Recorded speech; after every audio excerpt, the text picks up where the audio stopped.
Minha gente querida, muito boa noite, muito bem-vindos a todos. Para começar, eu quero só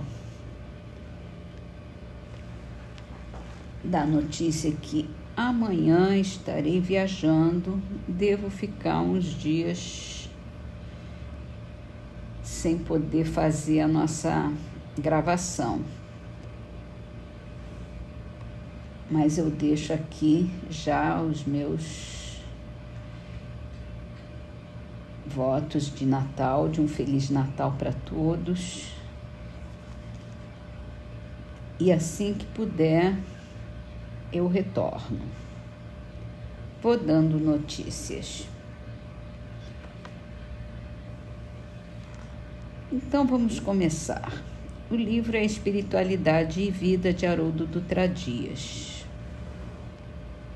A mudança atua nas fronteiras do nosso ego, desafiando antigos hábitos, antigos modos de ser, forçando-nos a remapear essas linhas divisórias de nossa identidade. Toda vez que a vida toca nessas linhas divisórias de nosso ego, experimentamos a mudança como uma espécie de morte. Por isso, nem sempre é fácil fazer mudanças.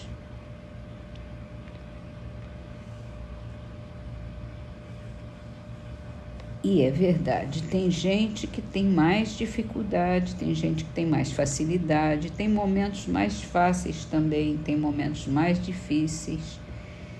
Tem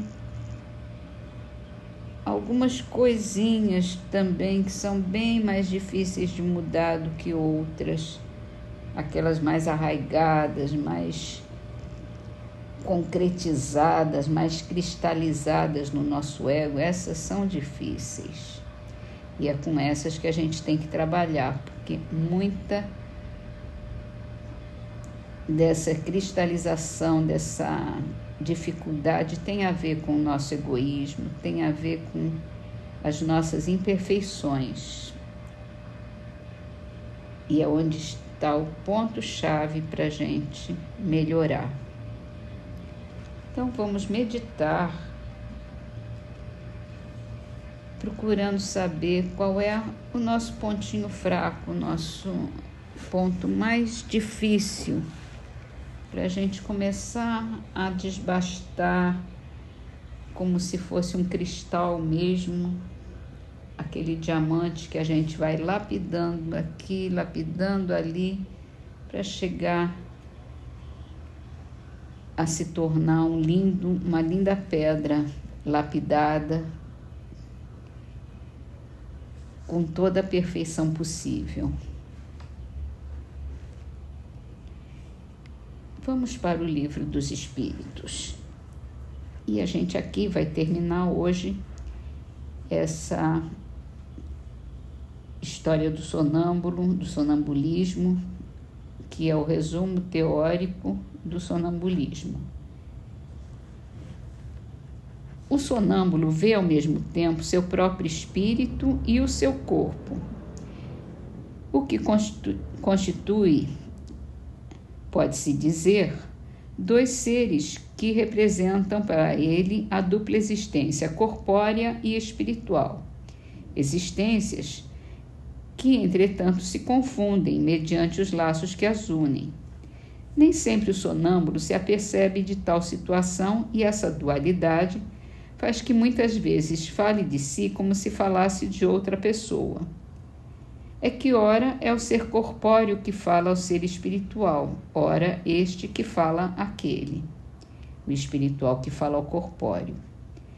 Em cada uma de suas existências corporais, o espírito adquire um acréscimo de conhecimentos e de experiência. Ele os esquece parcialmente quando encarnado em matéria por demais grosseira, porém, se recorda deles como espírito. Assim, é que certos sonâmbulos revelam conhecimentos acima do grau da instrução que possuem e mesmo superiores às suas aparentes capacidades intelectuais. Portanto, da inferioridade intelectual e científica do sonâmbulo, quando desperto, nada se pode inferir com relação aos conhecimentos que porventura revele no estado de lucidez.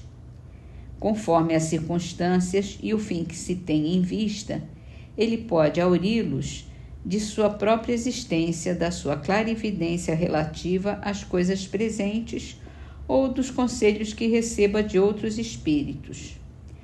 Podendo seu próprio espírito ser mais ou menos adiantado, é possível lhe dizer coisas mais ou menos certas. Pelos fenômenos do sonambulismo, seja natural, seja magnético, a providência nos dá a prova irrecusável da existência e da independência da alma, e nos faz assistir ao sublime espetáculo de sua emancipação. Dessa maneira, nos abre o livro de nosso destino. Quando o sonâmbulo descreve o que se passa à distância, é evidente que vê, mas não com os olhos do corpo. Vê-se a si mesmo e se sente transportado ao lugar onde vê o que descreve.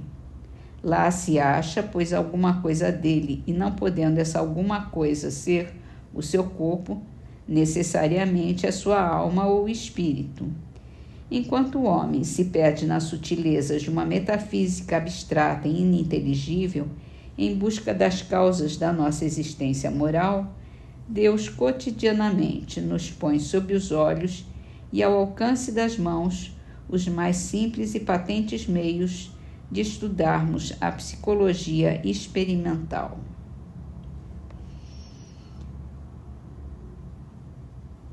Enfim, o sonambulismo é uma espécie de afastamento do espírito do corpo físico. E aí ele tem relação com outros espíritos que podem ser encarnados ou desencarnados. Ele vai se expressar pelo corpo físico, pelo que ele está vendo, pelo que ele está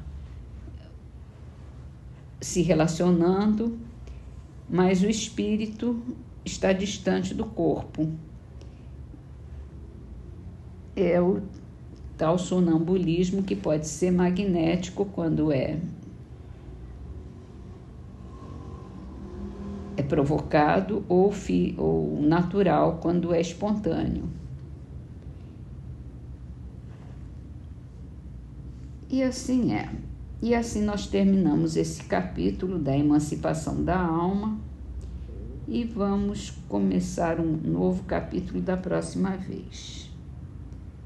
E agora vamos para o livro O Evangelho segundo o Espiritismo, onde estamos lendo o capítulo Estranha Moral, que fala das passagens de Jesus que nos causam espanto.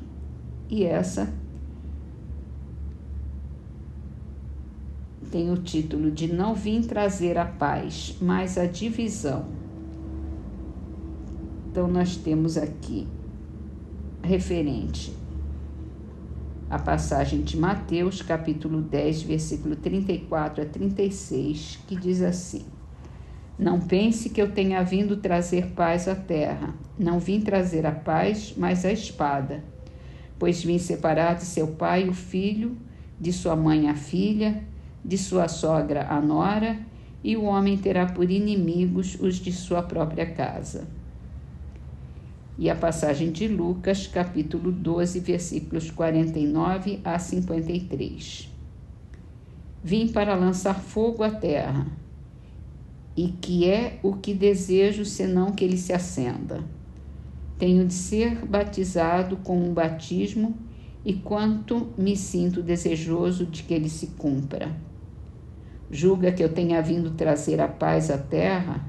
Não, eu vos afirmo ao contrário, vim trazer a divisão, pois doravante, se acharem numa casa 5 pessoas, estarão elas divididas umas contra as outras, 3 contra 2, 2 contra 3. O pai estará em divisão com o filho e o filho com o pai, a mãe com a filha e a filha com a mãe, a sogra com a nora e a nora com a sogra. Então vamos ao comentário. Será mesmo possível que Jesus, a personificação da doçura e da bondade, que não cessou de pregar o amor ao próximo, tenha dito: não vim trazer a paz, mas a espada? Vim separar do pai o filho, do esposo a esposa? Vim lançar fogo à terra e tenho pressa de que ele se acenda? Essas palavras não estarão em contradição flagrante com seus ensinos? Não haverá blasfêmia em lhe atribuírem a linguagem de um conquistador sanguinário e devastador? Não. Não há blasfêmia nem contradição nessas palavras, pois foi ele mesmo quem as pronunciou, e elas dão testemunho de sua alta sabedoria. Apenas a forma, um pouco equívoca, não lhe exprime com exatidão o pensamento, o que se deu lugar a que se enganassem relativamente ao verdadeiro sentido delas. Tomadas ao pé da letra, tenderiam a transformar a sua missão toda de paz em perturbação e discórdia, consequência absurda que o bom senso repele, pois Jesus não podia se desmentir. Toda ideia nova forçosamente encontra oposição e não há nenhuma que se implante sem lutas. Ora, nesses casos, a resistência é sempre proporcional à importância dos resultados previstos, porque quanto maior ela é, tanto mais numerosos são os interesses que fere. Se for notoriamente falsa, se a julgam isenta de consequências, ninguém se alarma. Deixam-na todos passar, certos de que lhe falta a vitalidade. Porém, se é verdadeira, se assenta em sólida base, se lhe prevê em futuro, um secreto pressentimento adverte os seus antagonistas de que constitui um perigo para eles e para a ordem de coisas em cuja manutenção se empenham. Atiram-se então contra ela e contra seus adeptos. Assim, pois, a medida da importância e dos resultados de uma ideia nova se encontra na emoção que o seu aparecimento causa, na violência da oposição que provoca, bem como no grau e na persistência da ira de seus adversários. Bom, o que importa mais aqui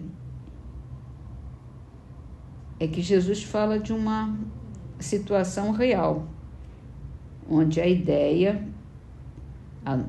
nova vai levar a resistência, vai levar a consequências, e ele mesmo sofreu essas consequências. Ele sabia o que ele estava ensinando, que ia contra todo o status quo da época, dos escribas e fariseus que se revoltaram contra os ensinos de amor, de paz que ele fazia. Então ele sabia que ele não estava levando paz, mas a espada. E, infelizmente, as contradições iam se estabelecer, as perturbações e discórdias. Então, vamos terminar as nossas leituras com o livro Orvalho de Luz, psicografado por Chico Xavier. A trovinha de hoje é de Roberto Correia, Letreiros da Morte. Procura o bem, faze o bem. Não percas tempo nem vez, que a gente leva da vida somente a vida que fez.